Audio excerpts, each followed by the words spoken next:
Assalamualaikum warahmatullahi wabarakatuh. Waalaikumsalam warahmatullahi wabarakatuh. Oke, terima kasih untuk anak-anak yang sudah datang di kegiatan kita hari ini. Sebelum memulai kegiatan hari ini, mari kita berdoa terlebih dahulu. Dalam posisi siap, berdoa dipersilahkan. Selesai. Oke, ini sudah hadir semua ya? Sudah. Oke, gimana kabarnya hari ini? Alhamdulillah, baik. Sehat semua ya? Ini tadi pelajarannya siapa? Budiana, Miss D, bahasa Inggris ya berarti ya. Oke, jadi kan di sini kita akan melaksanakan kegiatan konseling kelompok. Ini sebelumnya kalian sudah pernah melakukan kegiatan konseling kelompok? Belum, semuanya belum ya? Oke, akan tetapi ini kan waktunya kita terbatas ya, terbatas. Jadi kita sepakati dulu waktunya. Kiranya mau berapa menit? Satu jam pelajaran saja ya. Berarti nanti biar tidak mengganggu untuk pelajaran selanjutnya ya. Oke, selanjutnya di sini Ibu juga akan menyampaikan terkait asas-asas yang ada di kegiatan konseling kelompok ini. Jadi nanti asasnya ada yang namanya asas kerahasiaan. Jadi selama kita melaksanakan kegiatan ini, kita harus bisa menjaga kerahasiaan apa yang kita bahas dalam kegiatan konseling kelompok ini. Jangan sampai ada yang tahu. Jadi yang tahu hanya kita ini saja, hanya berenam gitu ya. Kemudian ada yang namanya asas kesukarelaan. Jadi asas kesukarelaan itu kalian secara sukarela tanpa ada paksaan mengikuti kegiatan konseling kelompok ini. Nah, di sini apakah ada yang terpaksa? Tidak ada. Jadi secara sukarela mengikuti ya. Selanjutnya yang ketiga ada yang namanya asas keterbukaan. Jadi selama kegiatan konseling ini kalian secara terbuka menyampaikan pendapat, menyampaikan permasalahan apa yang kalian alami. Jadi tidak ada yang ditutup-tutupi. Oke, selanjutnya ada yang namanya asas kenormatifan.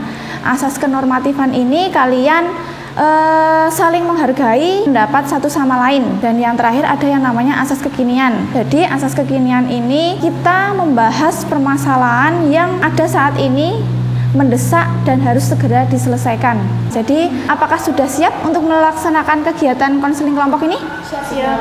Siap semuanya. Menginginkan kalian untuk berkomitmen. Yang pertama, apakah kalian siap berkomitmen untuk menjaga rahasia kelompok? Siap. Siap. Kemudian berkomitmen untuk jujur? Siap. Siap. Terbuka? Siap. Saling membantu? Siap. Oke, jadi semuanya sudah siap ya, saling berkomitmen. Nah, jadi di sini Ibu akan menyampaikan terkait dulu Ibu pernah meminta kalian untuk mengisi yang namanya angket perencanaan karir. Apa kalian masih ingat? Masih. Jadi saat kalian masuk kelas 12 ya, setelah PKL, Ibu minta kalian isi angket perencanaan karir, di mana isi angket itu mencakup keinginan kalian selama di sini dan setelah lulus.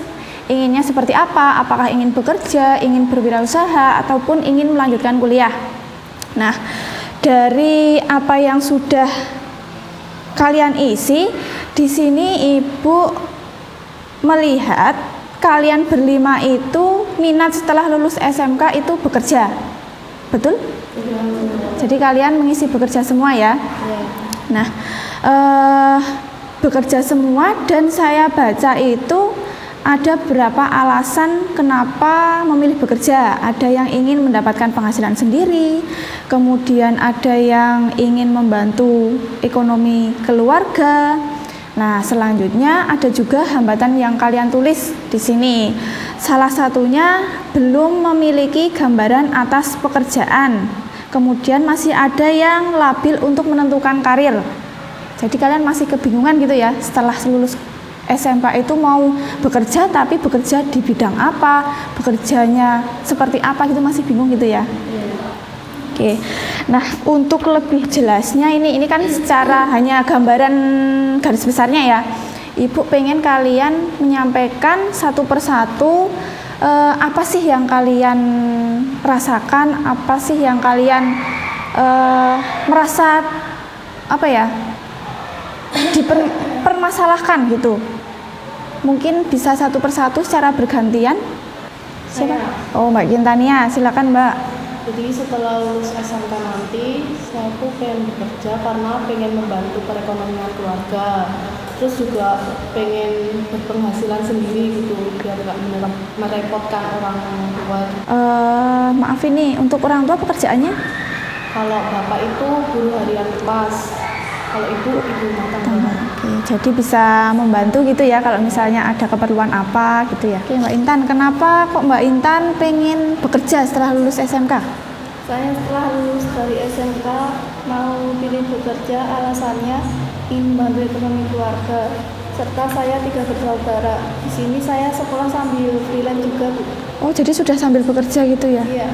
Oke, untuk membagi waktunya apakah bisa Mbak kalau sambil sekolah ini? Insya Allah bisa. Bisa, oke.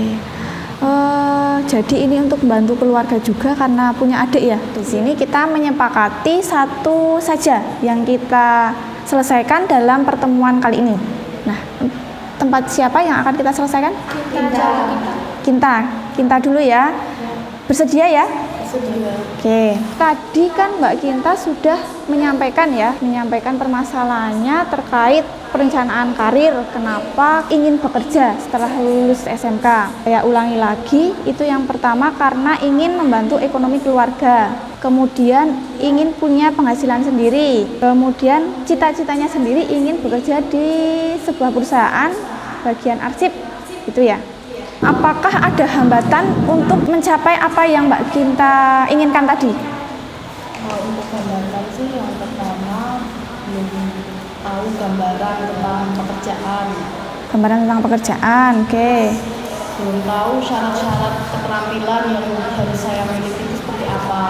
Oke. Terus yang ketiga itu karena saya waktu itu PKL-nya di arsip, ya saya tahunya hanya di bagian itu. Jadi apa yang Mbak Kinta tahu terkait pekerjaan hanya di bagian arsip saja gitu ya, belum tahu pekerjaan-pekerjaan lain secara luas gitu ya. Selanjutnya Ibu mau tanya ini, jika Mbak Kinta ingin bekerja di bagian arsip ini, yang pertama apakah nilai Mbak Kinta mendukung?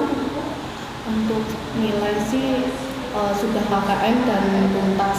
Sudah tuntas, jadi Mbak Kinta menganggap oh nilai saya sudah tuntas berarti besok kalau saya bekerja di arsip bisa ini gitu ya. Jika Mbak Kinta ingin bekerja, apakah orang tua Mbak Kinta itu menyetujui atau malah orang tua Mbak Kinta menginginkan Mbak Kinta kuliah dulu?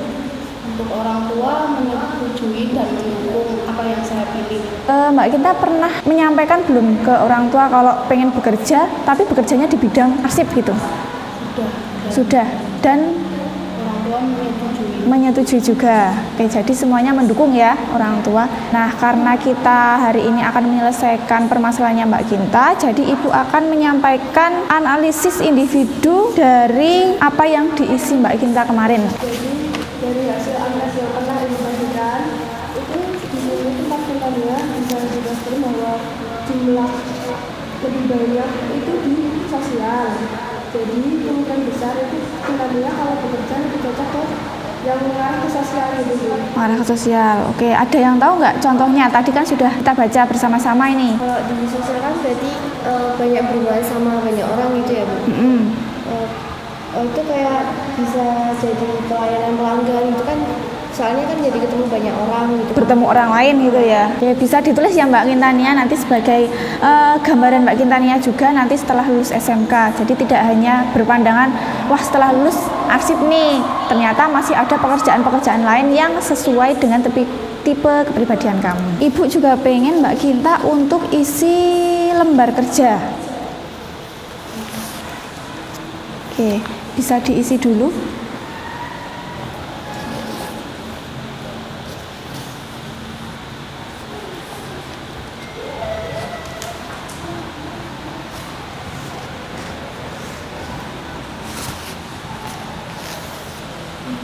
Saya beri waktu sekitar 5 menit ya Mbak Kinta.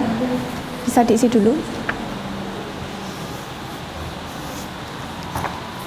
Jadi ini nanti kan isinya ada 3. Mungkin Mbak Kinta bisa nulis dulu. Yang lain bisa saya sampaikan, saya jelaskan.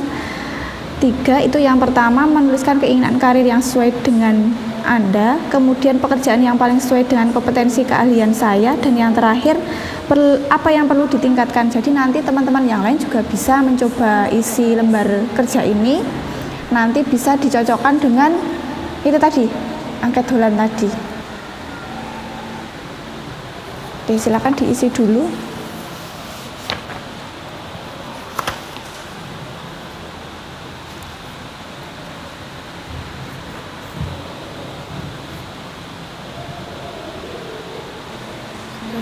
Sudah selesai?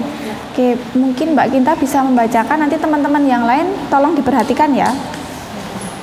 Yang pertama itu, tuliskan keinginan karir yang sesuai dengan Anda. Keinginannya itu yaitu arsip. Yang kedua, pekerjaan yang paling sesuai dengan kompetensi keahlian saya, yaitu guru, pekerja sosial, tenaga pengeluaran, petugas pelayanan, pelanggan, pelayan, sama sekretaris. Yang ketiga, apa yang perlu ditingkatkan agar sesuai dengan keinginan pilihan karir tersebut. Yang perlu ditingkatkan yaitu meningkatkan public speaking dan komunikasi serta meningkatkan ketelitian. Oke, dari yang sudah Mbak Kinta bacakan nih, menurut teman-teman gimana? Apakah sesuai dengan hasil angket tadi? Kayaknya nggak sesuai. Kayak nggak sesuai ya? Sekretaris kan kamu sosialnya tinggi kan, kalau buat sekretaris itu kayaknya sebenarnya cocok aja, cuma kan lagi ke kelemahanmu, tapi kan Kurang teliti. arsip kan biasanya Harus teliti. Nanti kalau nggak teliti malah yang jadi di keterampilan juga kan harus bisa menyimpan catatan. betul. Juga takutnya ntar kamu ada beberapa detail yang kamu tuh kurang gitu, nggak kurang ini. Oke, mungkin Mbak Kinta bisa menulis nih, kelemahan saya jadinya kan, oh berarti saya kurang cocok ini kalau kerja di bagian arsip. Kalau dari Mbak Kintania sendiri, kiranya sudah paham belum? Sudah paham dari apa yang ada dalam diri Mbak Kinta, kelebihan kekurangan, kemudian kita mempelajari bersama-sama terkait angket Holland ini. Jadi udah paham ya, udah tahu terkait dunia kerja. Jadi kalau kerja nggak hanya di bagian arsip ya, jadi masih banyak sekali. Selanjutnya dari yang sudah kita sampaikan tadi dan hasil angket tadi, condong ke sosial, dan Mbak Kinta sudah paham. Jadi sudah bisa memilih selanjutnya bekerja di mana setelah lulus SMK. Jadi masih bingung nggak? Terbantu. Lumayan terbantu. Oke, jadi nanti sebenarnya ini tidak jauh beda dengan teman-teman yang lain. Nanti kurang lebih juga seperti ini. Kita bisa lihat dari hasil angket kalian, kemudian dilihat dari tipe kepribadian kalian lebih tinggi apa sih. Bisa dilihat juga, dicocokkan juga dengan angketnya. Nah, ini nanti setelah ini jika Mbak Kintania kok masih tiba-tiba ragu, masih bingung, nanti bisa ketemu dengan saya. Boleh WA, boleh bertemu di ruang BK. Nanti ketemu sama teman-teman, mungkin teman-teman yang lain juga bisa ngasih masukan, nggak masalah. Jadi tidak harus dengan saya. Nah, dari apa yang sudah kita bahas, apa yang Mbak Kinta dapat nih? Ini saya sangat senang mendapatkan masukan-masukan dari teman guru. Itu membantu sekali dalam memilih pekerjaan. Sangat membantu. Dan kira-kira kalau misal berganti pekerjaan itu orang tua nggak masalah? Ya, nggak masalah, setuju-setuju aja. Setuju saja, asal yang penting Mbak Kinta senang gitu ya dalam pekerjaan itu. Dan ya pesan ibu intinya kalau bekerja itu jangan mudah bosan, karena ya namanya dunia sekarang ini kita cari pekerjaan kan susah ya. Kalau memang sudah ketemu sesuai juga dengan jurusan, intinya itu untuk menyukai apa yang Mbak Kintania pilih. Ibu pengen ada satu anak yang menyimpulkan kegiatan, karena waktu kita juga sudah habis ya, hanya 45 menit, jadi kita akan menyimpulkan kegiatan ini. Mungkin siapa yang bisa menyimpulkan? Ya Mbak Tania. Dengan adanya pertemuan ini kita jadi kayak bisa tahu gitu dari hasil angket yang kemarin kita isi, itu tuh kita unggulnya tuh di mana tipe kepribadiannya. Jadi untuk menentukan pekerjaan juga kita bisa terarah gitu dengan kita tahu tipe kepribadian kita tuh unggul di bagian apa, atau realistik, atau investigatif, atau mungkin artistik, sosial, advertising, atau konvensional. Oke. Jadi kegiatan hari ini kalian sudah paham ya? Enggak hanya Mbak Kintania nih sebenarnya, jadi untuk semuanya saja, untuk Mbak Tania, Mbak Intan, Mbak Sofi, dan Mbak Dea. Jadi kalau yang lain mungkin hanya sebatas gambaran saja ya. Kalau tadi kan kalau Mbak Kintania kita bisa ngasih masukan, oh Mbak Kintania bekerjanya di bagian ini, kurang cocok kalau di bagian arsip seperti itu. Oke, ini karena juga sudah selesai, waktu habis, sudah disimpulkan juga kegiatan hari ini. Ibu cukupkan ya. Untuk menutup kegiatan hari ini, mari kita berdoa terlebih dahulu. Posisi siap. Oke, berdoa dipersilahkan. Selesai. Oke, Ibu tutup kegiatan hari ini. Ibu cukupkan. Wassalamualaikum warahmatullahi wabarakatuh.